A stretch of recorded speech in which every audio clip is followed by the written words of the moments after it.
Assalamu alaikum, inshallah you're well guys. So today I wanted to give some advice for international students who want to come to the UK to secure a role in accounting and finance for whatever reason. And I appreciate that a lot of students will come in very difficult circumstances, so I wanted to give some tips and advice to manage your expectations. Firstly, we need to talk about right to work, which means having permission to work in the UK. Now, many people like myself who were born in this country have automatic right to work, which means that we can work in the UK without any restrictions. But if you come from abroad, it's very likely that you'll be here on a visa. So you need to check your visa first to see whether you have eligibility to work in the UK.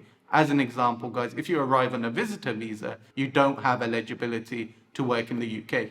Now, for most of you who want to come to the UK and become chartered accountants, the best route is the graduate visa route. Now, as part of this visa, you come to the UK and you study for a degree or a master's qualification at a UK university. And then once you've completed that qualification, you have 2 years where you can work on that visa without any restrictions in the UK. And there lies your first problem, because if you want to become a chartered accountant, you need 3 years of professional work experience. So if you manage to secure a graduate role, any training contract will be for a minimum of 3 years. So what happens when your 2 years are up on a graduate visa? You'll then need to apply for a skilled worker visa, which will then give you permission to live and right to work in the UK for an additional 5 years. And inshallah, after that, you may be eligible to apply for indefinite leave to remain in the UK. Now, that may sound easy, but to be eligible to apply for this visa, you need to have secured a job, you need to have a work sponsor, and you need to meet minimum salary requirements. Now, I don't see many smaller employers offering sponsorship for the skilled worker visa because an employer has to be registered with the Home Office,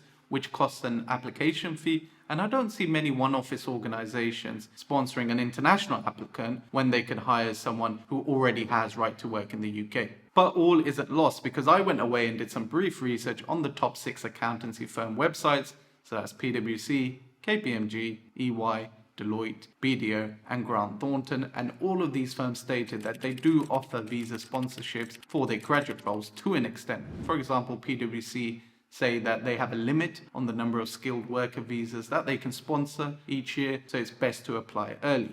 Inshallah, what I'll do is I'll leave some links in the description below, so please do check them out to verify what I've just said. Now, these firms will employ experienced staff who can help with the visa application process. So if you manage to secure a graduate role with one of these firms, I wouldn't expect many issues in securing a skilled worker visa application later on. But there's a few things to bear in mind, guys. Firstly, larger firms tend to have well-defined entry requirements so that they can hire the best talent. Make sure you check those entry requirements. There's no point coming here, getting a 2-1 or a master's degree, and then finding out you never met the GCSE or A-level entry requirements. So double check the qualifications that you've studied for in your home country to ensure that you've studied the equivalent of GCSEs and A-levels in the UK, and you meet the entry requirements for major employers. Whilst you're doing that, make sure you have the results transcripts as well, because an employer in the UK may ask to view this to evidence the grades that you've achieved, and where needed, make sure that the transcripts are translated to English. Also, if you're planning to come to the UK, don't bother studying for the ACCA qualification. I know a lot of people do that to try and get ahead, and because it's more accessible than other accountancy qualifications worldwide,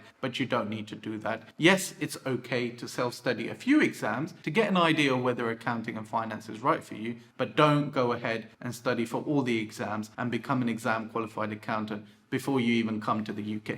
I spoke about this in more detail in last week's video, guys, so please do check it out. But essentially, employers are going to pay for you to study your chartered accountancy qualification. And remember, guys, you're going to be a trainee. You're not applying for a qualified position. So being an exam qualified accountant doesn't really give you a huge advantage over other candidates. And like I mentioned in last week's video, in many instances, it counts against you. Secondly, always remember that just because a firm can offer you visa sponsorship doesn't mean that you're going to secure a job. You're going to be competing against candidates from the UK and other countries as well. The competition is intense. Just to give you an idea, the big 4 firms will easily receive well over 50,000 applications each year for their early careers programs. And I see 2 key challenges for international applicants.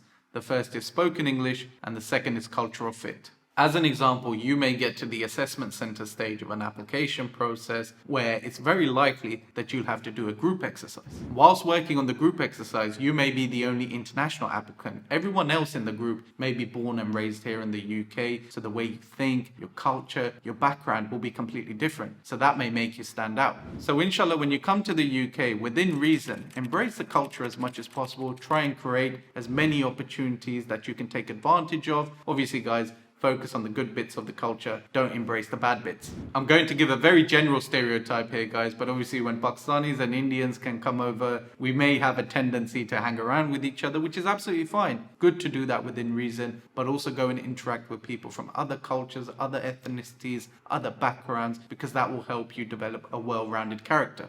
Also, make sure you go out of your comfort zone. As an example, you could join a local debating club, which may then help you with your spoken English and improve your confidence at the same time. Academically, I'm sure you'll be fine. You'll meet the entry requirements of many graduate roles, but if you haven't developed any soft skills, you won't go far in the application process. Thirdly, you may be thinking, well, if I'm not successful for a graduate role, I may go ahead and then apply for apprenticeships and just not mention my degree. But actually, many apprenticeships, if not all, won't make you eligible for the skilled worker visa because they don't meet the Home Office salary requirements. So if you're going to go down the skilled worker visa route, you're realistically only going to achieve this with a graduate role. Fourth, make sure you apply as early as you can. If you check out the links in the description below, all of the firms recommend an early application so that they have enough time to review your application to then go ahead and determine whether they can sponsor you for a visa in the future. As an example, say you're studying for a master's qualification in September 2022. Well, I recommend starting your application straight away